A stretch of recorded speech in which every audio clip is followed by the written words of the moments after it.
Thank you all for being here. I'm Jerry Racioppi, the rector at Church of the Holy Spirit in Verona, and I am honored to be the current co-chair of the Namaste Anti-Racism Commission. If you've taken one of the dialogues in the past 5 years, you've probably have been in a session with me and some of the other folks from the Anti-Racism Commission. And through conversations with Bishop Hughes over the late summer, we really wanted to do a speaker series. She was suggesting Zoom is a great platform to get speakers to talk about race, and so we set up 3, and this is, as it turns out, our first. I'll announce the rest later, but so we thank you for being here today for our speaker series on race. And again, welcome. What we'll do is we'll start off with prayer, of course, and then turn it over to Bishop Hughes for a welcome, and then spend a good amount of time hearing from our speaker tonight. There will be some Q&A later, so we would just ask that everyone stay muted. You do have the ability to unmute yourself, but we would ask that you remain muted until later in the program. And I think at this time, I'll ask my our co-chair of Namaste at this time, Michelle Simon, to introduce herself and offer a prayer. Good evening, everyone. My name is Michelle Simon. I currently worship at St. Paul's Church in Englewood. And as Jerry said, I am the other co-chair for the Anti-Racism Commission.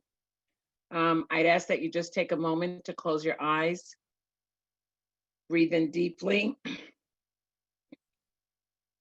let out that breath of air.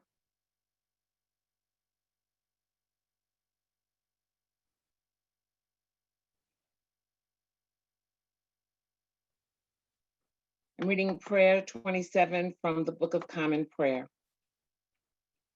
Grant, O God, that your holy and life-giving spirit may so move every human heart, and especially the hearts of the people of this land, that barriers which divide us may crumble, suspicions disappear, and hatreds cease, that our divisions being healed, we may live in justice and peace.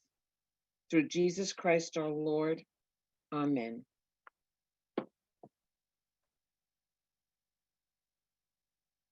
I want to thank everyone in Namaste on the Anti-Racism Commission for the work that they have been doing for years now with helping people think about anti-racism, to talk about it, to expand their knowledge about what our day-to-day life, how we got here in the first place, why we stay here.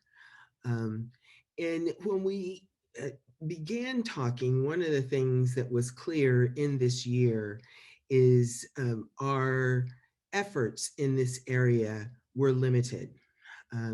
The Anti-Racism Commission was small, energetic and effective, but small. It needed to grow in size. And then we also recognized that there was a need to expand its activities. And we're still talking about whether that means Namaste expands or we bring on 2 other groups of people to expand.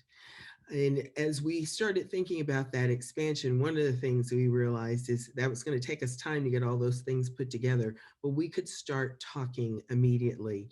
And the first available dates were last Monday and then this Monday. And as we scheduled them, we said, that's right around the election. And at the time we thought maybe we might need to talk about these things right around the time of the election. And certainly I think for many people, not just for us Episcopalians in Northern New Jersey, but I think for many people across the country, the question that just arose over and over and over again over the last few days is, how has so much that has happened been absolutely ignored at the ballot box? How did that happen? And why are we squeaking by like that? Is half the country telling us it's okay? This is something acceptable to us. No judgment on where anybody is. I know it sounds like judgment, but it's really trying to work through understanding where we are. and what we need to do. And several people have said to me, well, we need to do whatever we can to help people think the way we think. And my position at this point right now is, actually, I think we do much better doing our own work. That we need to spend some time figuring out who we are, what kind of work we're doing in our diocese, and does our ministry actually reflect what we say we believe? Have we taken a look at that? So you've heard me say for a while now that we need to do some work around our own racial history. We need to take a look at racial justice in our diocese, and we need to look at racial healing, that these are areas we need to expand in. It will take us time to do that work, and we have our own work to do. I can't keep somebody else's side of the street clean, but my side of the street, I can work on. And I think if we do our work, it will help us focus on the steps that we need to take. That doesn't mean don't have questions, have questions. And we're bringing in good people who can answer your questions. They may not have the definitive answer, but they can certainly give us some ideas to think around. I'm so glad to have the Reverend Chuck Wynder here with us tonight. It is a gift and a blessing to have him. He is the chaplain at St. Paul's School in New Hampshire, and also teaches on the Humanities faculty. Before that, he was on the presiding bishop's staff and served in the office as the officer of social justice and engagement, and probably one of the most exciting and beneficial gifts left to dioceses and congregations and individual Episcopalians is the work done out of his office on beloved community, and how we can think about that and get ourselves active, doing more than thinking, but get ourselves started and moving in a direction. So I'm so happy to have him with us. Eager to hear everything he has to say. We're going to make sure we save time to answer questions. But Father Wynder, just to give you an update of where we are, is we're reevaluating everything. And we're kind of fired up and excited to move in 10,000 directions. And we're really good at moving in 10,000 directions. What we're not so good at is picking one and really pressing against that one, so that we can really manage some change. And we want to hear any and everything that you have to say that can be helpful to us. So over to you. Thank you, Bishop. I appreciate it very much. I appreciate the invitation. I'm grateful for you allowing me to come and speak to people, some of whom I met and spoke with a few years ago. I think Michelle was one of those, as well as Jerry. And then also it's the diocese, I guess we say when you grow up in a place, I guess it remains your home diocese. I know my diocese that I grew up in Southern Virginia, where Paula spent some time, we didn't know each other, but when I was in seminary, I learned that she knew a lot of the people in a lot of the spaces that I worked in. So that still feels like my home diocese. But my wife, Bethany, grew up in Baskin Ridge and went to Redeemer in Morristown. And so her parents raised her, she and Lori there. And so Jerry knows them from there. So it's good to be here, and I just need to name that. So I appreciate the invitation and a chance to engage in these ways with you all. So I think the question from the email that I got from Jerry was to answer the question, how is the Episcopal Church talking about race and racial justice? And so up front, I think there's a couple things that I want to share. I think it's talking in a lot of different ways in different places. And I don't mean in cross ways or ways that are antithetical to itself, but local context matters. And so the tone and tenor may look different in different parts of the church in terms of geographically, what the emphasis is and what the, the context is. But I do believe that there are some general things that are happening that perhaps we should take note of. And in the way that you were talking about, Bishop Hughes, with regard to, reimagining and revisioning, and hopefully that being done for the purpose of re-engaging or engaging anew. And so I think one of those things is that there's continued emphasis on formation and this work of racial justice and racial reconciliation, racial healing being part of our ongoing spiritual formation and our ongoing work. And I believe that things have moved to say that it's important for us to go beyond formation. I believe that the first part of becoming beloved community in the labyrinth, which our bishop just referenced, was very important to the church in the long history of the church's grappling with these issues. It's not the first time we grapple with it. I think some of you probably remember General Convention special programs in 68, 69. And at that point, it was $9 million dedicated. We dedicated $2 million, but they dedicated $9 million of $68 to that work. So this is part of ongoing work. And I think to the point of revisiting what's been done and why it was done and what wasn't done and what was the reactivity back and forth is important. But I think the thing that I think Becoming Beloved Community did that was necessary was to catch the attention of the church, as Bishop Curry and the President of the House of Deputies, Gay Jennings, talk about, along with Byron Rushing, the Vice President of the House of Deputies. They're charged to really make that invitation strong. And that's what they called it, an invitation to the church versus a program, to invite the church to really grapple, to re-engage the work. And I think that Becoming Beloved Community's major contribution to the Episcopal Church, our institutions, our congregations, our networks, is to enhance the will of the people of the church and those in leadership and those in the pews, to enhance the will and the capacity, to begin to enhance the capacity to engage in the work. Because without, you can want to do the work, but that's not the same as will. Sustained will, though, it has to be combined with capacity. And so otherwise it becomes a yearning, right? A deep yearning. And so I think where we are now is to continue to enhance the will and the capacity, but to put it to use in some different ways that have impact and meaning for the people of, who are members of the church, but also the communities. And we're supposed to be in both, but beyond just our learning, beyond just our understanding, continuing to understand, but also an understanding that's enhanced by a doing.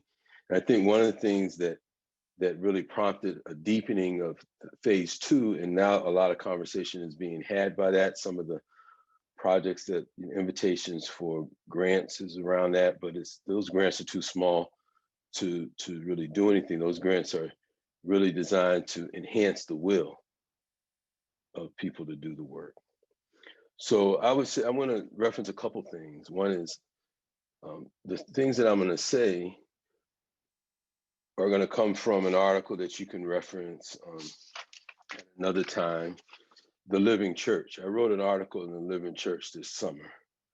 It's my second piece there, but I wrote an article there called Breathing Life into an Unjust World, and you can reference it. And then also some thinking that I shared with Dr. Meeks.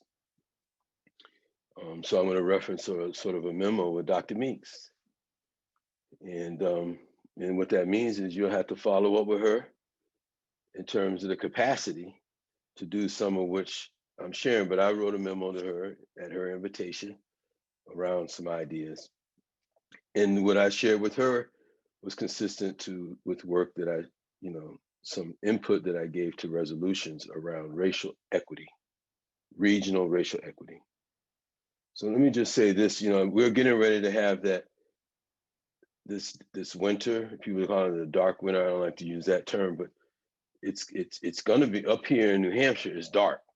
It's a type of dark I've never seen before, and I like the country dark, but this is another type of dark. So yes, I mean it's cold, but we know we're talking about COVID and what may happen. So I think some of what I'm going to share, I think is relevant as things go up. But what I wrote back then was, breathe on me, breath of God, fill me with life anew, that I may love what thou dost love and do what thou wouldst do. The world is gasping for breath. The novel coronavirus' chief death-producing modality is to deny our ability to get oxygen. Humanity has witnessed more than 7.5 million confirmed cases and more than 100,000 of nearly 500,000 global deaths has occurred inside the United States. And some communities are bearing particularly historic and disproportionate burden. Nationwide, Black people are dying at more than twice the rate of white people. Latinos in Washington state comprise only 6% of the population, but 20% of the novel coronavirus. And indigenous communities have the highest per capita rate of infection. And at that time I wrote this, the Navajo Nation was facing possible decimation.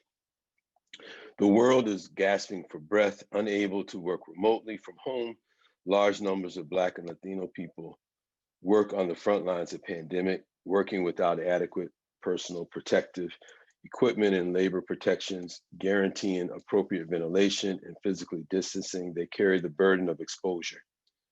Jobs in warehouses, post offices, meatpacking plants, hospitals, and sanitation have been designated as essential. And amidst these challenges, Asian Americans have faced physical and verbal abuse during the pandemic. Now, it may seem that this isn't timely anymore, but it is timely, right? I mean, we just went down to Costco in Nashua, about 45 minutes away, because the shelves are starting to thin in Concord, even as the numbers are relatively low compared to the rest of the country, because people are preparing for that next wave, right? We're back to one stack of paper towels or what have you in different stores. Some of the hospitals are starting to look like they were looking back in the late spring. So in some respects, there's been a break, but we're preparing for something. And so who's going to bear the burden of that, right? So, I'm not going to read this whole piece, but I'm picking up some threads I want to share. In a recent essay, How Do We Change America? Kianga Yamada Taylor says this question around making change is as old as the nation itself. She writes of how the question is asked against a backdrop of palpable poverty of intellect, a lack of imagination, a banality of ideas pervading mainstream politics today. And she contends old and failed propositions are recycled about, proclaimed as new, reviving cynicism and dismay. Too often this description, I assert, characterizes the church's response to historic opportunities for transformative justice making. And so in the end, I raised some questions and I tried to put some answers out at the same time. One is, the question of how is God calling the church to co-labor in the work of transforming the people, the institutions, and the communities of the nation. And, the church is one of those, right? We don't set apart. So I believe that God is inviting the church to live fully into the vocation as the body of Christ, committed to embodying prophetic imagination. And we can work intentionally to resist dominant American ideologies of white supremacy. Come upstairs, Chase, which,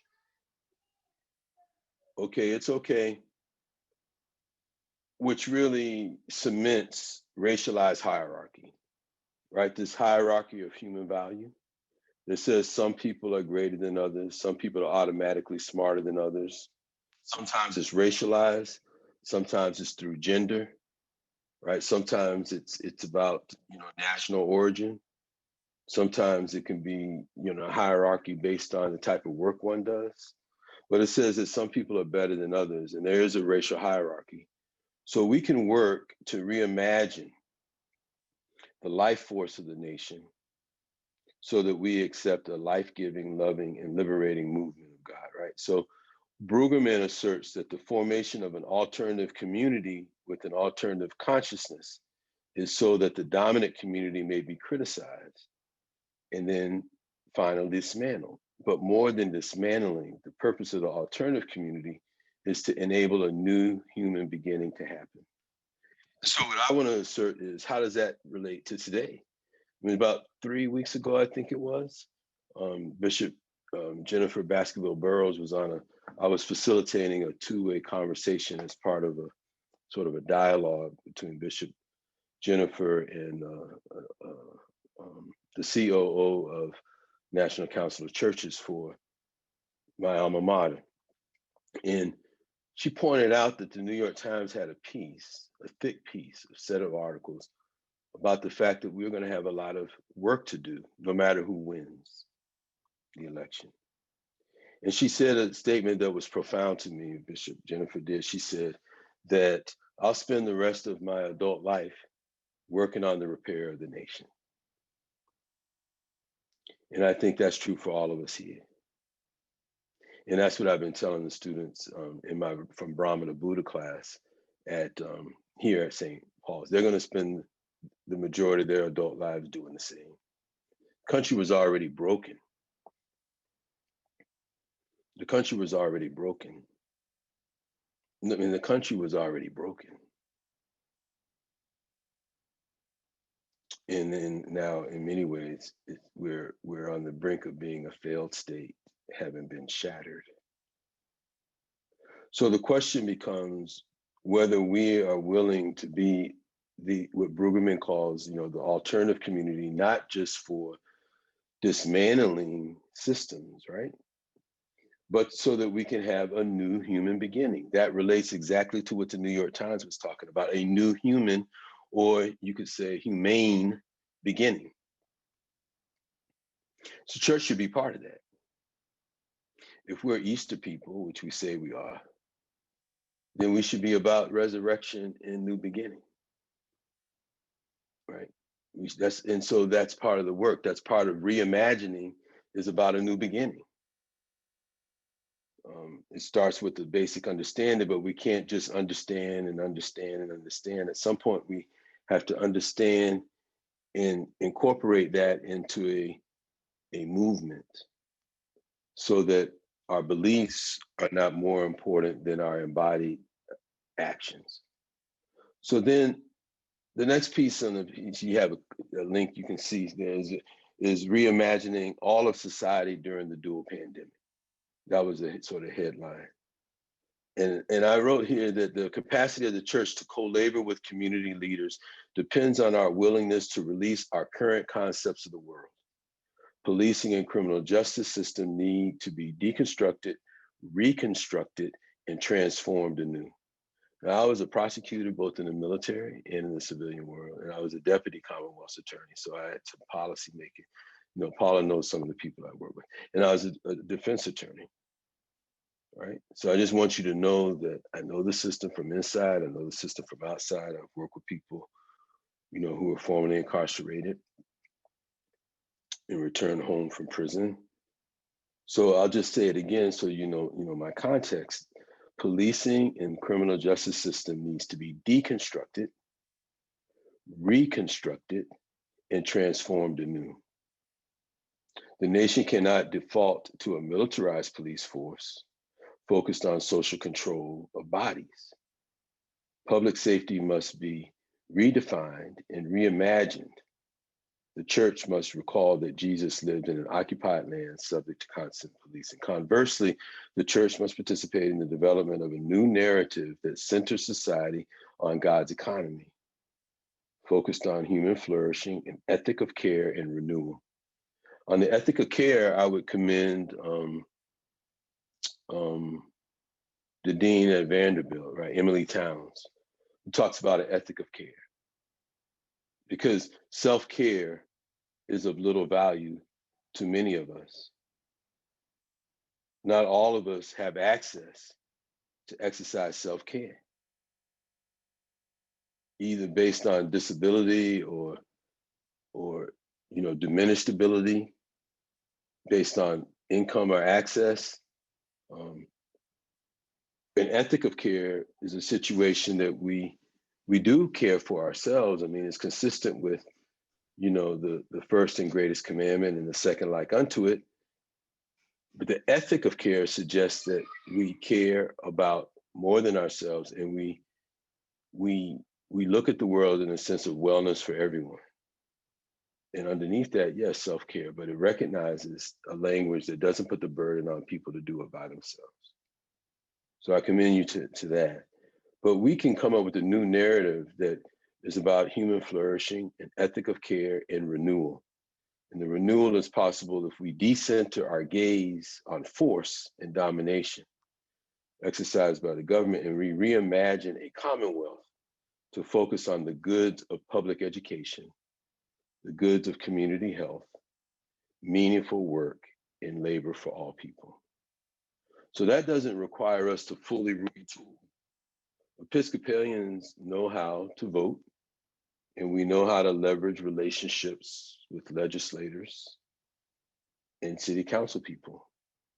But we could decide to put our values into action. But it requires us to reimagine all of society. All of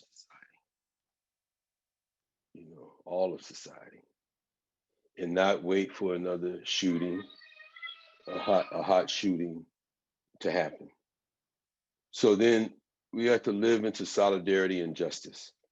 So, and there, the whole notion is Brian Stevenson's proximity.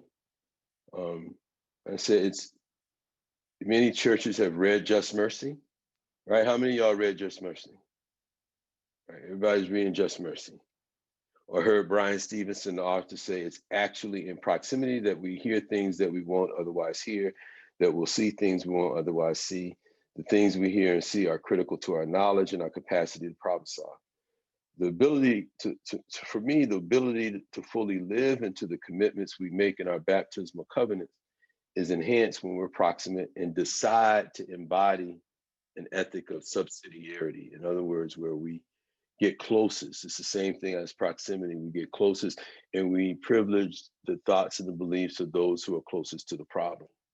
But we have to be there. We can't just have an understanding.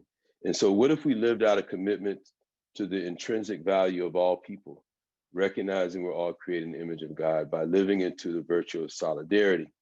And the people who gather, worship, and serve as church are called to embody solidarity in material and spiritual ways. Sometimes we fail to do that, right? In terms of with our bodies. So then this goes to the next point, and that connects with the piece that I'm going to tell you about so you can link up with Dr. Meeks. And that is that there's two more points on this piece. Collaborate with others to advance regional race equity. And that's where large parts of the church are going. And I believe, so it's like, well, why am I doing it this way? Why am I not talking about something totally fresh? Well, because I think that this is really, you all are one of those dioceses where this is particularly helpful. You all are in a major metropolitan area near New York City, and you are a major diocese where you can actually do things to make a difference. And so you have rural places in your diocese, you have suburban places in your diocese, and you also, have, the oranges. You have Newark in your diocese, and in that, you have an opportunity to deal with things like educational. You have opportunity to do things around educational equity, work against the effort in parts of the county there where Newark lies, where people want to sort of break the county off and have one place of out in the South Hills, I think. not South Hills, Short Hills. Out in Short Hills, one of the wealthy places, they want to break off and have separate school from Newark and break off any funding.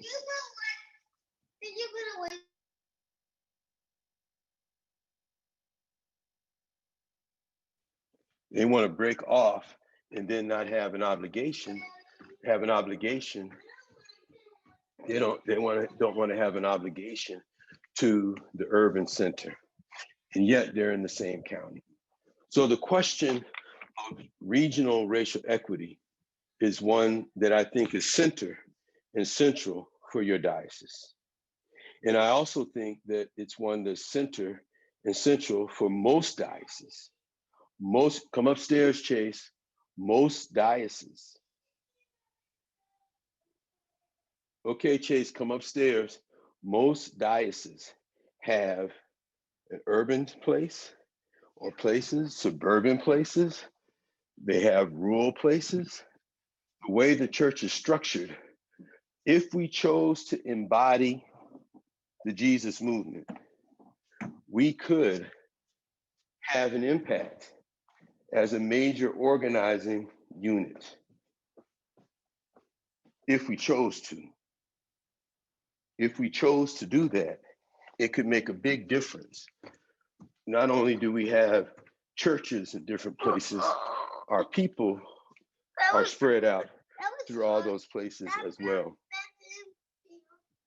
So therefore, I think if the diocese would make a commitment, or dioceses, to advance regional racial equity, we could make an impact beyond learning about race, beyond dialogue circles about race, beyond book reads about race. All of those are necessary. But for what purpose? In the service of what and to whom? Let me just say this before I move on, is that, I think we all know that when you read texts from other sources, religious sources, it enhances your own understanding. So I'm teaching this from Brahmana Buddha class. In the last text that we're using as they finish this term, they're in a trimester, reading Thich Nhat Hanh's Be in Peace. And part of that reading for today, and we close with, Thich Nhat Hanh notes, our lives are made of days and hours, and each hour is precious. Have we wasted our hours and our days? Immediately before that, he writes, don't waste your life. And so we have similar texts in the Bible, but we don't prioritize them. And so I think that, while we only grapple with understanding and not more, praxis is theory plus action. And I think what's happening in the church is a movement towards action. We still have to have good theory. We still have to exercise reason. We still need to ground ourselves in scripture. But in this piece on advancing racial equity, you noted that when we address the question, who is my neighbor, churches tend to embrace programs which change. I'm talking, Chase. Which change dynamics in the personal or interpersonal level. But too often, congregations, dioceses, and denominations have been less interested in the work of concrete systemic change. Imagine the network of community-based congregations that constitute dioceses, equipping all members to advance racial justice and equity. Churches would study the racial disparities of their communities, their local communities, understand the roles that policy, public revenues, segregation, and gentrification play in reinforcing racial hierarchy and racism? Now, think about what the bishop just said about studying the history of your diocese. Just study the history of Newark and the Oranges. By the time Black people moved up to Newark, the projects had been there for 4 generations of folks, of Irish, of Italian, and Portuguese. They were already needing to be torn down and rebuilt by the time folks came up in the Great Migration to Newark. But who got the blame for them being that way? The Oranges were set up based on a hierarchy of value of which orange did what, right? It was a hub. It's a hub of oranges. And then it was racialized in a different way. It was racialized in the sense that whiteness has racialized itself. There's a hierarchy. You know, where do the Portuguese fit with regard to the Italians? And where do the Italians fit with regard to the Irish? And where do the Irish fit with regard to those who, you know, consider themselves more British influence? The Oranges were already racialized in the sense of how, you know, white people racialize themselves. Are you using this? No, you can take it, Chase. Okay.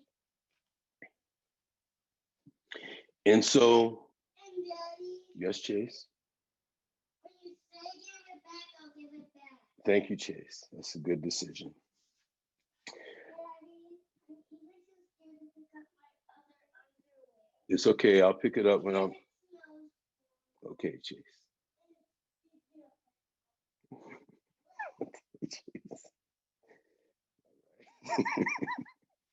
I was impressed that you didn't crack once.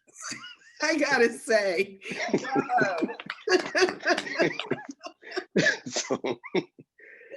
So He's a beautiful child, by the way. thank you. He is. He's why I do a lot of different things. And so then you have the history of the Great Migration laid on top of that racialization that already is there, and you have the class dynamics that were already there and they're racialized, and you have geography. And so if you look at the history of Newark from the beginning, I mean, it's a rich history. There's a lot of potential there. Don't get me wrong. I hope you don't think I'm talking out of school. What I'm trying to do, because every region of the country has history to grapple with. And again, you know, reading other texts force you to look at your own. Thich Nhat Hanh in an earlier chapter talks about being willing to look at oneself in the mirror boldly, to boldly look at yourself in the mirror. I asked the students if they like to look in the mirror. One student raised their hand. I'm teaching high school students, so when I say girls, I really do mean girls. I don't want to call them young ladies because they're not. I don't want to call the boys young men because they're still boys. But one of the girls raised her hand and she said, "Oh, I love to look in the mirror." You know? So, I mean, so this is what he's talking about, is when, you know, to look at yourself boldly in the mirror and to grapple, to be honest with what's going on. And so I think we need to collectively do that. And so then let me read that sentence again, is that churches would study the racial disparities in their local communities, understand the roles that policy, public revenues, segregation, and gentrification play in reinforcing racial hierarchy and racism, and then advocate for system change. Think about the impact dioceses could have when its congregations join interfaith and ecumenical efforts to work in multi-sector initiatives to advance and sustain regional race equity. And then the last thing I put in this piece is just that understand that freedom is a constant struggle, right? So I don't believe in a linear piece, like things will automatically progress and change will happen, but that it requires us constantly doing. So moving forward, I just want to note that, because I know time is running, is call Bart, right? Invites the church to engage, and this is my own, this is not the article, this is my piece to Dr. Meeks. Karl Barth invites the church to engage in this work. my piece to her was about regional racial equity. He's quoted as saying, take your Bible and take your newspaper and read both, but interpret newspapers from your Bible. And so that's 66, right? And then this Lutheran pastor named Jeff Sanalbaldo, he noted that we need to update that charge. We must hold the Bible in one hand and our handheld device in another, filled with tweet feeds, Facebook updates, blog subscriptions, news articles, and a variety of other sources, societal studies, and local gossip. And we must open our own perspectives to reflection and listen to God moments in the stories of others. Must look beyond our doors, books and screens, and spend some time in the real world in our community, among our neighbors, and through our networks as we pay close attention to those voices too.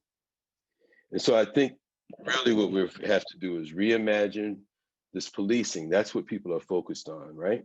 That's the hot thing within the Episcopal Church right now. I mean, it's something that Dr. Meeks is focused on. So I was saying to her, when you reimagine policing, first deconstruct what public safety is. And when you deconstruct public safety, you find that it's more than social control. It's more than social control. So, you know, social control happens through police. It happens in a lot of different ways.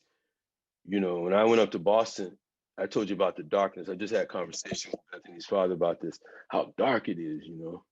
There are no street lights hardly. It's just dark, dark, dark. And when we went up to Boston, it was the same thing. I'd go out to Newton, and over Newton, it was dark and it was raining and I can't find my way.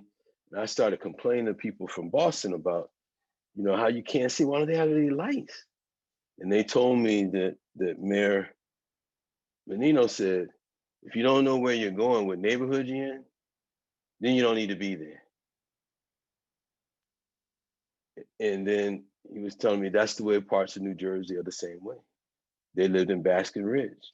The folks in Baskin Ridge continue to basically want to keep people out, so they didn't have any lights. It's a perpetuation of sundown towns. If you want to know where you're going because you don't live there and there's no lighting, you know, you get stuck there, you know, whatever happens to you, happens to you.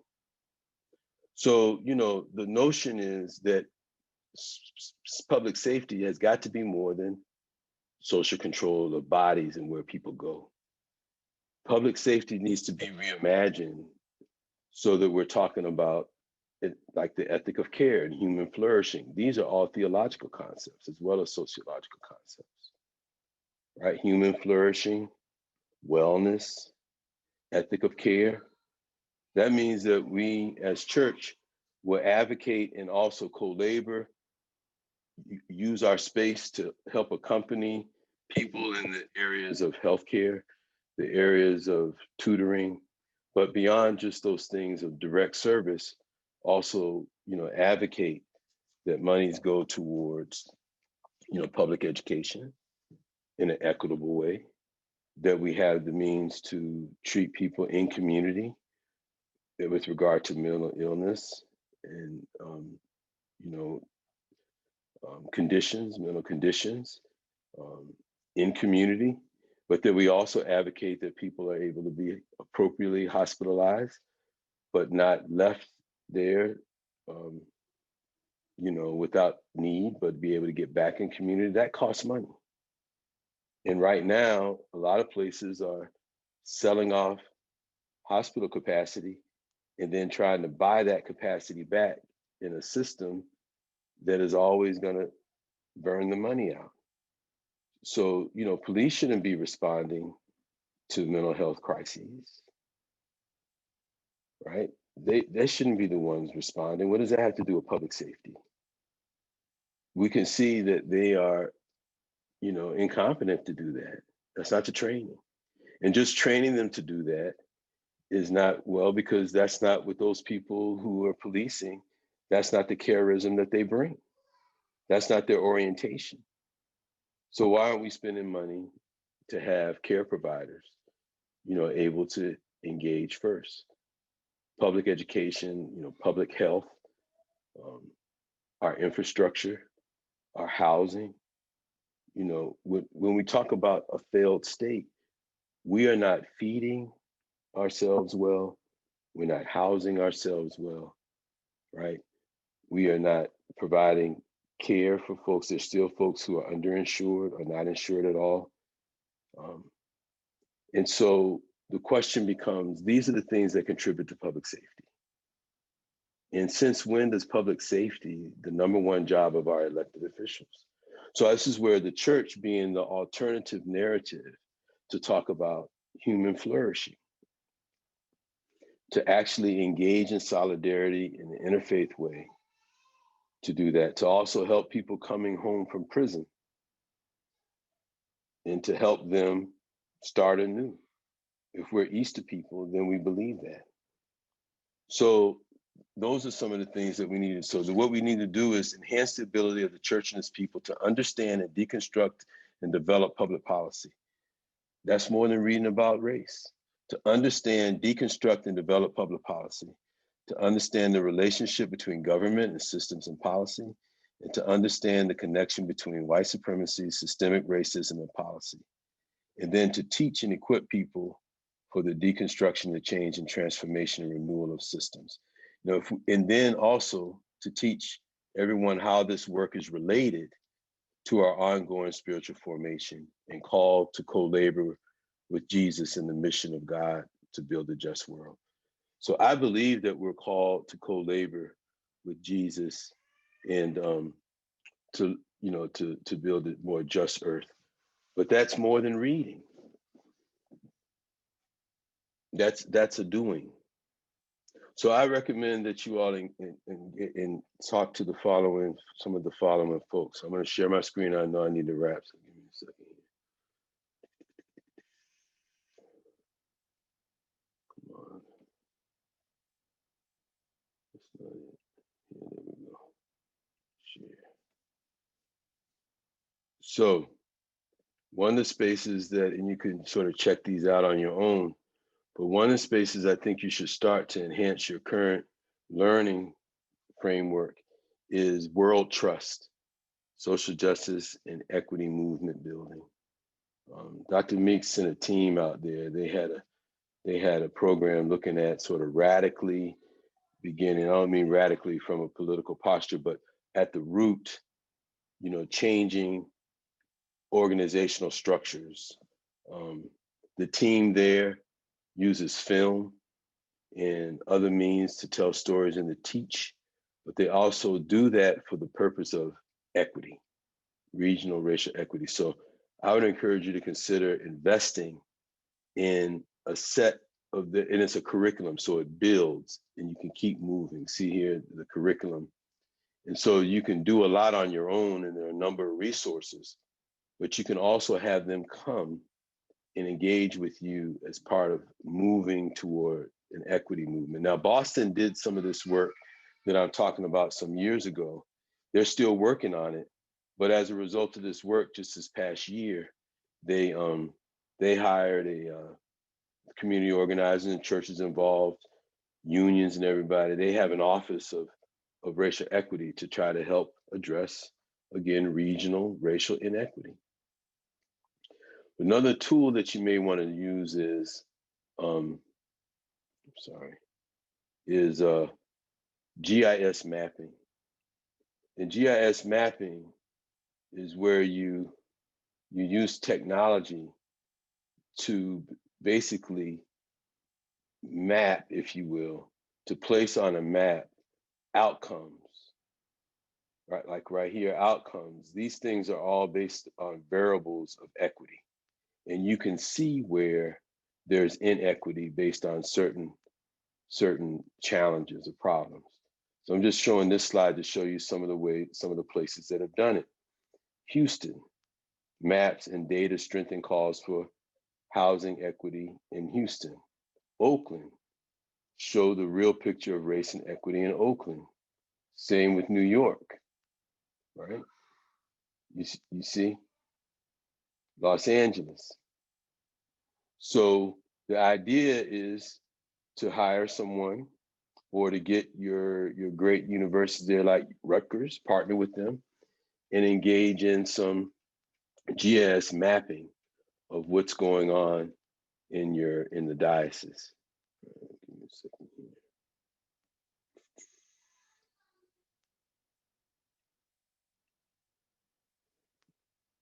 And consider having a consultation with PolicyLink.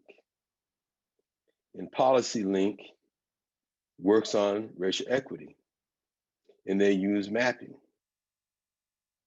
And with regard to PolicyLink, they come out, Angela Glover Blackwell, someone is suggesting that to Dr. Meeks that she use. So I would engage in a consultation with Angela Glover Blackwell, founder in residence at PolicyLink. And you go to their website and you can see what it is that they do. But and they work sometime with Boston and a number of other cities. But then you begin you want to have somebody accompany you in doing the piece that I was talking about earlier, teaching members of the church, so they can understand and deconstruct and develop public policy.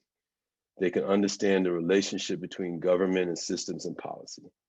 They can understand the relationship between racism and policy. And we can work in renewal to promote racial equity, and then engage with other faith leaders and inside the diocese to do the work of addressing how that connects with our ongoing call for spiritual formation. One of the resources we have within the church is Rob Corcoran. And Rob Corcoran, for many years, he's retired now, but for many years, he worked with this organization, Initiatives of Change. And in that capacity, he also wrote a text that dealt with trust building. And so I encourage you to look up Rob Corcoran and trust building.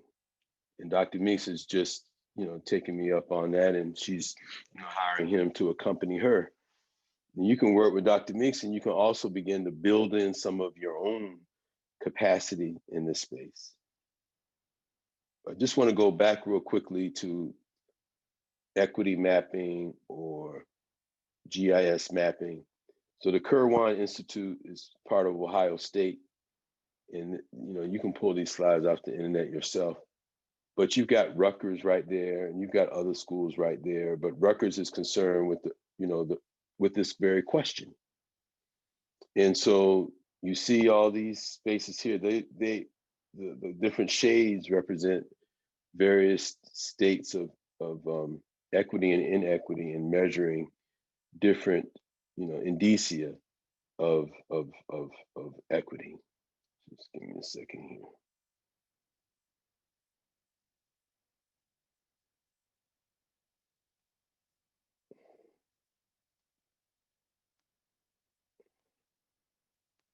I can't turn it this way. Here we go. Is this it? So let me stop sharing.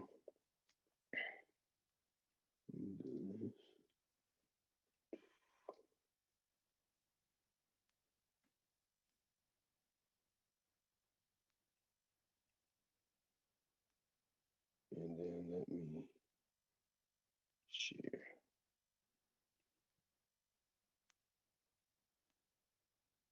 Why is a map an excellent visual tool to inform someone about an issue or problem or solution? Maps are incredibly efficient. They give you, compiling a lot of data and a little bit of a picture, and a good map can enable you to tell a story. So you see here, this is a Columbus neighborhood, and you've seen the number of foreclosures in 2006. See the places where where there's big circles, it's a lot of foreclosures. Look at the foreclosures over here and over here, no foreclosures over here. And so you could begin to ask questions around racial equity and who lives there, who doesn't live there, where do they work, what are their back. You could do the same around police response, you could do the same around public education, how many school, what neighborhoods continue to have an elementary school, because people use elementary school open spaces as playgrounds. What happens when you close the schools? It's more than just the education place. It's also sort of a park space. And so that's what Chicago's been dealing with. They've been closing schools left and right. And then they wonder, why the violence has arisen. So, I mean, I'd say the same thing to the Diocese of Chicago. If whoever wins were to ask me, I would say, yes, continue to learn about race, continue to have book studies, continue to have dialogue, and engage in some consultation to enhance the capacity to do regional racial equity work in partnership with others. The pieces I'm talking about is not an initiative where Atlanta or Newark or Chicago or Detroit would do it, the diocese would do it alone, but get us up to speed so that we could fully partner with others, so that our folks are as fluent in this work as the UUA, the Unitarian Universalists, or as certain congregations, right? So this is the piece. I'll stop and see if there are any questions. Hope I didn't ramble too much, but I wanted to give you some resource, right? And be transparent with you about things that you can do, and you shouldn't be overwhelmed, because you have people like Rob Corcoran who can come and work with you. You have people like Angela Glover Blackwell who can come with you. You have people at World Trust. So it's a question of, do you spend some dollars to have somebody accompany you? In the same way that you have deacons, priests, and lay people accompany each other in other work, right? There's other labor that we do as church, and we usually have accompaniment. We don't try to do it by ourselves. So that's all I have at this time. And I hope I hope I can answer any questions. And I appreciate your understanding as Chase. I knew I was going to run out of time. I just didn't know when it was going to be. You are a very patient father, Chuck. Thank you. I mean, I think you've given us much to chew on, and more importantly, I feel a lot of homework as both a person as well as a congregation and a diocese. But if you have questions, folks, it's a small enough group. We really would like to hear you speak. So you are welcome to unmute yourself and ask Chuck your question directly. Just give a listen if someone else, if there's some over talk, someone else will go first. But we really want you to ask your own questions directly. So feel free at this time to unmute yourself if you have a question.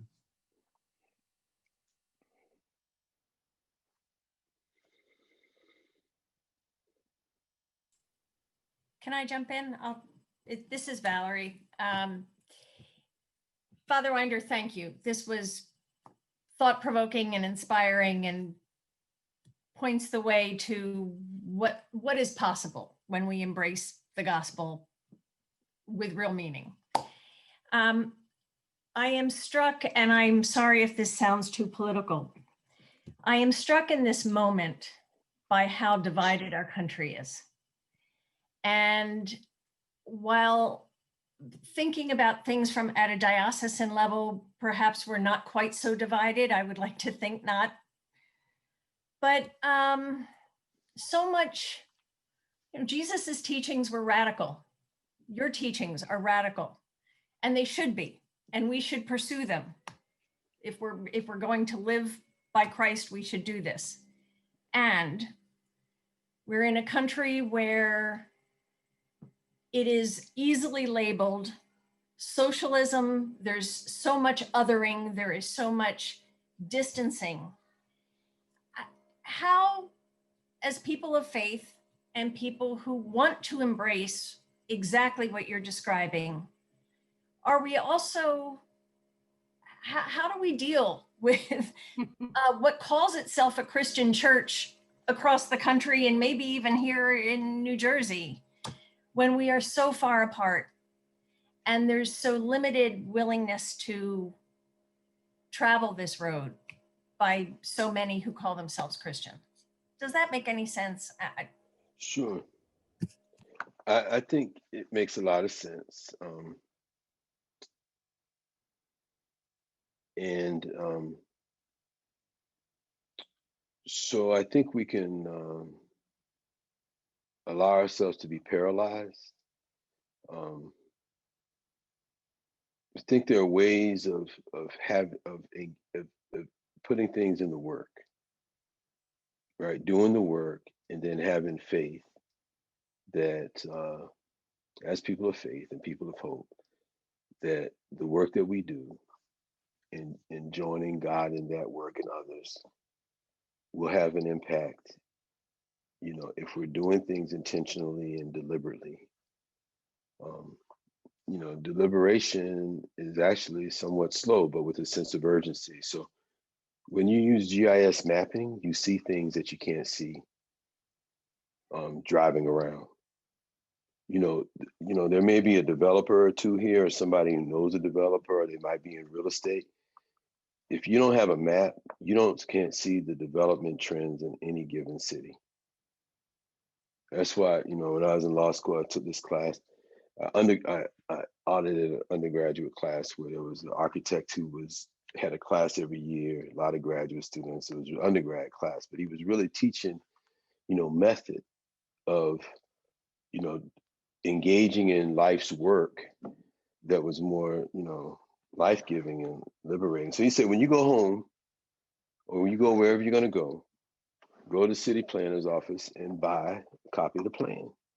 When I finally went back home, that's what I did. In little old Hampton, 140 some thousand folks, you know, it was still like 4 or 5 binders. And that's where things were happening over the 10 years I was back home. I mean, you could see it. But the only way I could see it was to have the map. If I was just driving around, I can't connect the dots.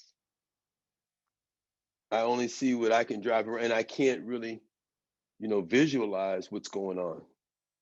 So when you use GIS mapping and you say, you know, we really care about public education, or we want to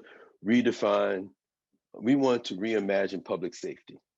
And so what does that look like? Well, let's look at what the education system is doing. Let's look at a certain variable. Let's look at, you know, other pieces of what public welfare in terms of engagement, the common good would look like. You begin to see things through the map where there's high concentration of poverty, where there's high concentration of calls to the police. And you begin to see maybe there's a problem here.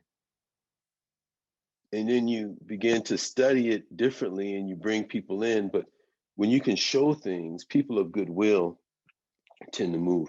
I don't think there's any single answer to any of this in terms of gaining understanding. What I'm just trying to say is if you do the work, and in the work, that's where there can be connection. I mean, yes, build relationship, but relationships are enhanced when there's work to do, regardless of what kind of work it is. You know, if, you know, people build relationships when they're putting those sandbags together for something good, it's urgent. They build relationships. If there's a fundraiser of any type, people build relationships. When there's, you know, soup kitchens, people build it's in the work. People come across. So this work that we have is urgent. The country's broken. It's broken. In many ways, it's shattered. You know, with all the money we have, with all the resources we have, all the deaths we had, you know, one thing that I despise is fakery and facade and flattery. I don't do them well. And at 42, somebody said, why don't you like flattery? People like to be flattered. And I said, well, let me look up flattery. And it said, false praise. Why do we want to do flattery? Why do we want to do fakery? If we're going to rebuild the country, we have to build it on solid walls.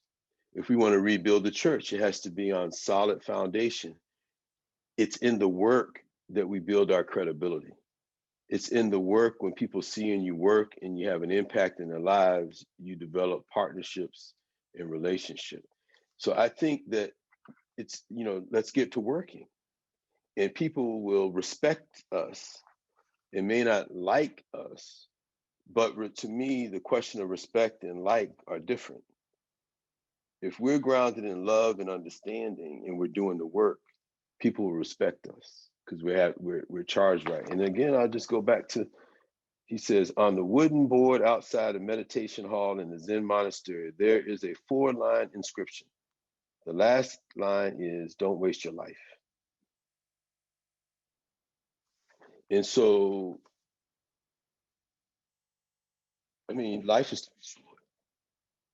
I'm 57, Chase is 5. Do I really have time to waste? I mean, do any of us have time to waste? So while we're, people's lives are being impacted in the dual pandemic, and we're already before. So I think we can move forward. And I like the fact you said radical, because radical is about root and fundamental and foundational. So we ought to be about the foundational work of naming challenges, naming it in a way that people can hear, but not being caught up in flattery or euphemism, but being bold to look in the mirror and understand in various social locations, but looking, using tools and people to walk with us and engage in the work. If we engage in the work, we will build bridges. It's when we sit back and talk about ideas that we stay separated. Because if I have an idea and you have an idea, we hold on to the idea, but we're not working, it's harder to develop solidarity. That's just one answer. It's not the answer. It's just one thing I would say. I'd just say grounded in the work. I try to tell myself all the time, grounded in the work. If there's disagreement with somebody, let's get to working.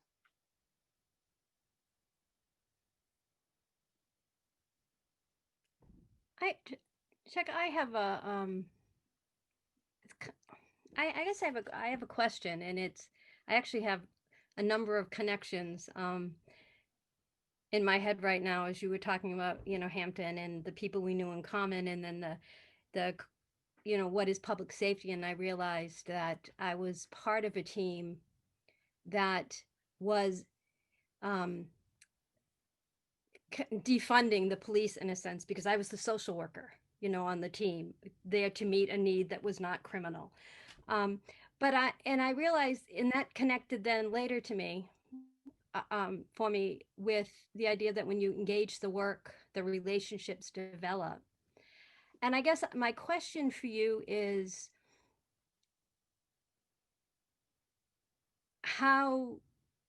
what has to happen beyond the actual work? And part of this is connected to, we just read for our reading group here, Dr. Meeks's book, and I think it was Lucretia Brown talked about,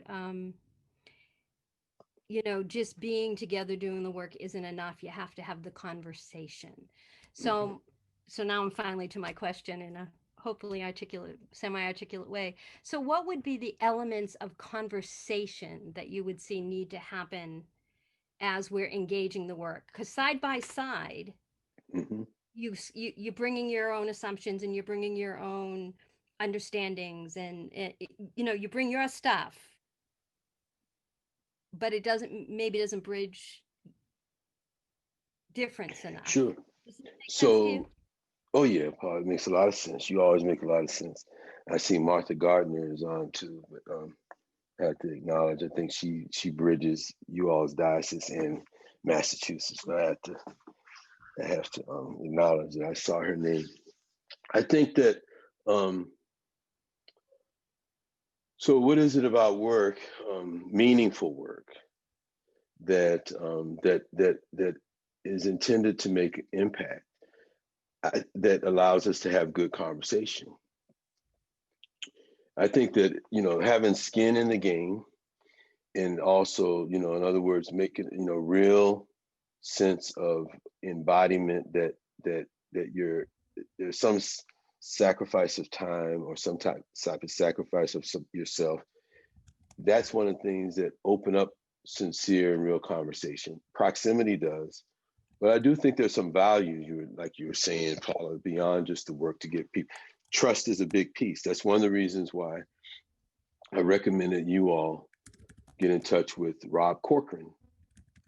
And Rob is an Episcopalian, comes from Scotland originally, but he was in Richmond for like 35 years, his wife, and he built this, the United States version of Initiatives of Change. Now he's in Austin near his son and grandchildren. And he's active in that, the body in the Episcopal Church bishop that was funding sort of the guiding steering committee around Beloved Community. He's on that committee. So you can reach out to him. I can help you get a hold of him. But Rob wrote a book about trust building. At the core is building trust. And you build the trust as you're studying concrete things and as you're working to do things. And one of the things that Initiatives of Change, Hope in the City, that was an arm of them, did was this kind of work in Richmond. And Richmond, Virginia has been doing this work in ways that a lot of other parts of the country just have not been doing. Mm-hmm.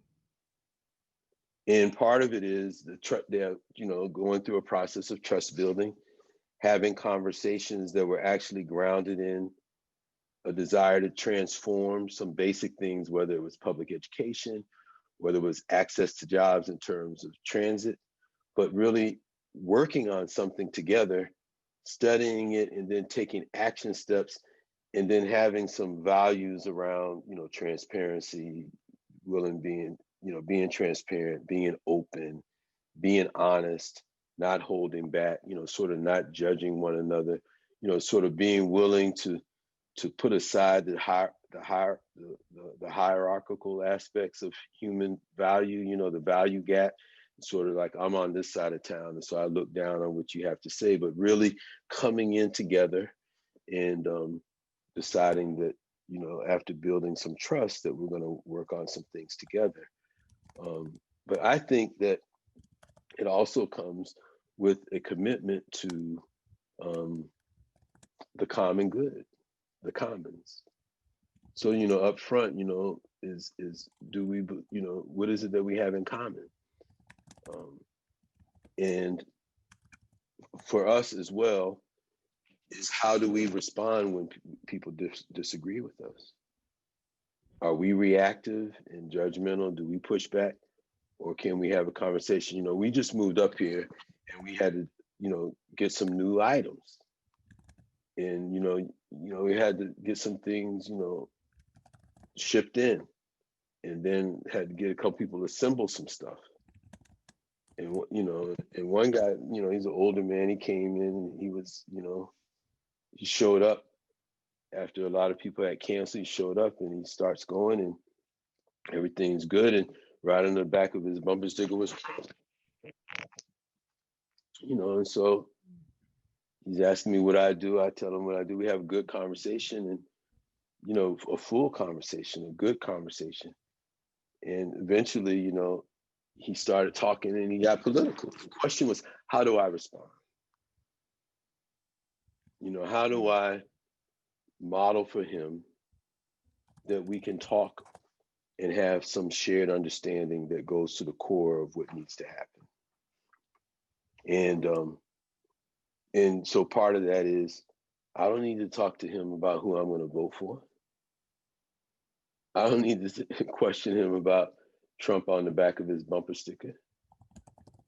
We can talk about the issues as it relates to people. Right.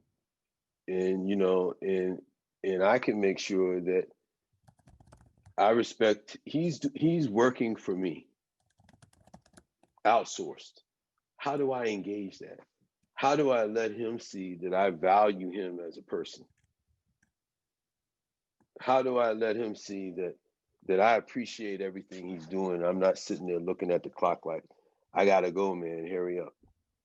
All these things would be triggers for him to reinforce a notion of place, his place, my place in his mind. Mm-hmm. So we have to live into the fruits of the Spirit. We have to live into the gospel way. We have to constantly come up with ways to find connection. You know, and in the end, you know, he's texting me about what he's going to say to his friends. We all know how to do that. Each person, especially here, we're of an age where we've all done similar things. But then we also have to teach. We have to live it. It's not easy, but we can make some choices about what it is that we're going to talk about, what it is we're going to engage about. Because you know, he's saying, I looked online and I'll tell you what, you can do Black Lives Matter. It's a communist thing. Now, am I going to argue with him with that? Or am I going to talk about, you know, the issues as it relates to policing, as it relates to people being shot in a way that anybody would be against? So I just think in the work, if we come, because we were working, I'm trying to get something done. He's trying to get something done. He's asking me, make sure you give me a good recommendation at the same time. And then saying, I hope you don't hold it against me that X, Y, and Z. It was an opportunity for me to say, I appreciate the conversation. I appreciate the connection. I mean, you know, it was almost like a Jedi mind trick, you know, but that's what we have to do. Or we stay stuck, you know. Do we use ourselves to be transformed and transform the other person too? And so I think doing the work allows for that.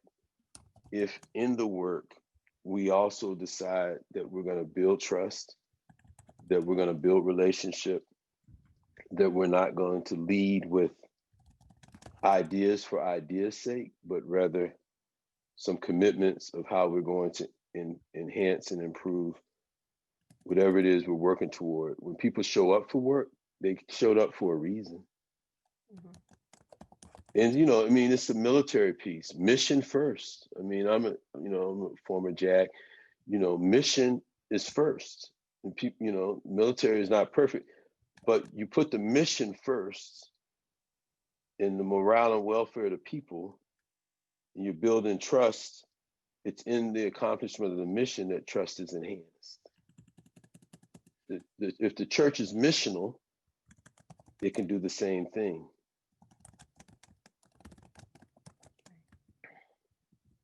But we have to continue to study, but we can't only study, I guess is what I'm trying to say. We're doing, you know, we have to study and we have to do. Life is short.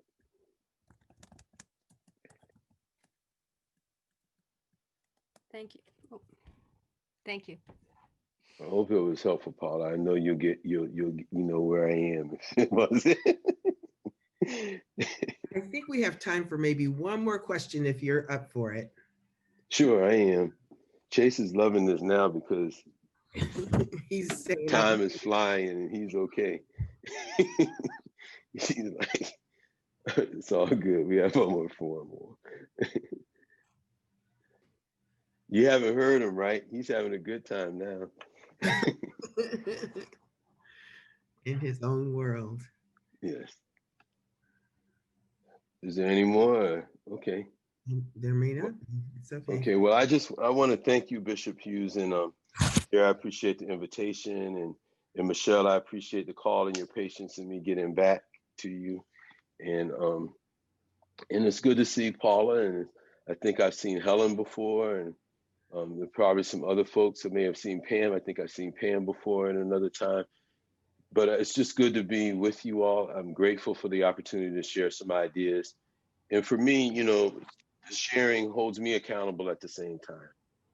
Mm-hmm. You know, I can't come in and talk with you about these things and then not engage in things that are aligned with the questions you're asking me and the things that we're sharing.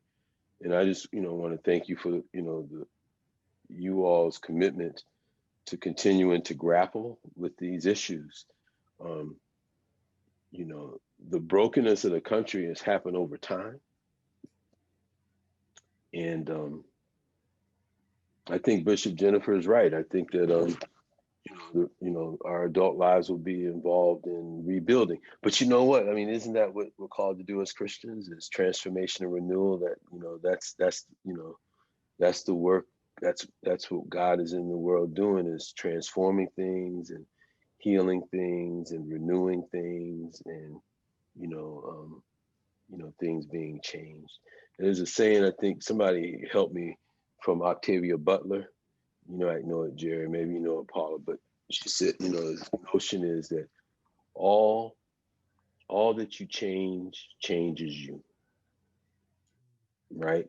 And that God is change, right? And so and that's true, right? I mean, she wasn't writing as a Christian piece, a parable of the sower. She wasn't writing a religious book, but she's known at the core, God is about change. And so why are we afraid of change? We should be out,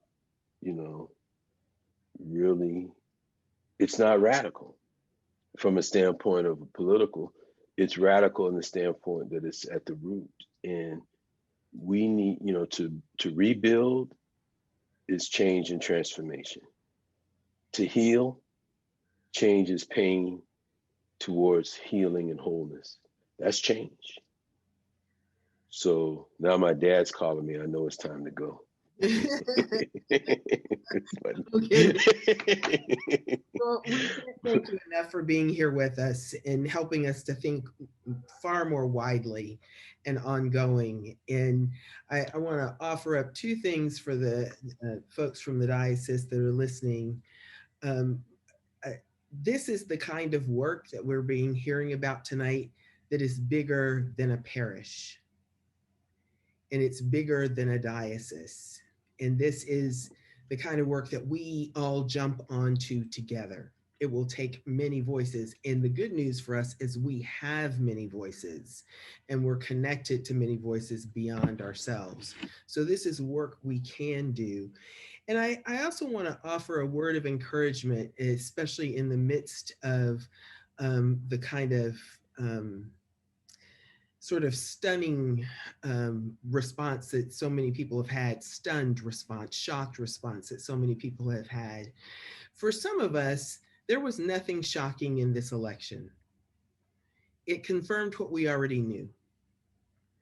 And I personally find that a little bit of a relief, and it's helpful to have other people to see it for what it is. And I am not naive. I don't think I'm going to change a whole lot of other people's minds, but I am very focused on the work we can do in this diocese. And while I have so much respect and love for every single parish doing its own thing, 100 voices are 100 important voices. But when 20,000 of us start to speak, it gets heard in the legislature. And that's what we're working towards. And there may be people who never understand that work that we're going to do, but we're going to do it anyway. And some change will come by our doing the work. And so let's focus on what we can do. I'm not saying don't have your feelings hurt, don't be upset. Go to God with every bit of that. I'll even hold your hand. But we're not stopping because people don't understand us. And our hurt feelings only let us know what we need to work on. So I can't thank you, my brother, enough. I just thank you. And especially giving us time when your baby just wanted you to go with him. Oh my goodness, but it gave me some good little boy therapy. I needed some of that. I really did.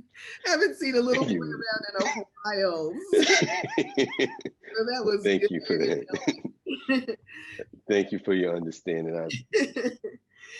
All right, I think, Jerry, do you have a few words to tell us about the next time? Sure, yeah, just a reminder, a week from tonight, same time, 6:30 start. It's the same link as tonight. We will hear from the Reverend Canon Stephanie Spellers. So that's our next second.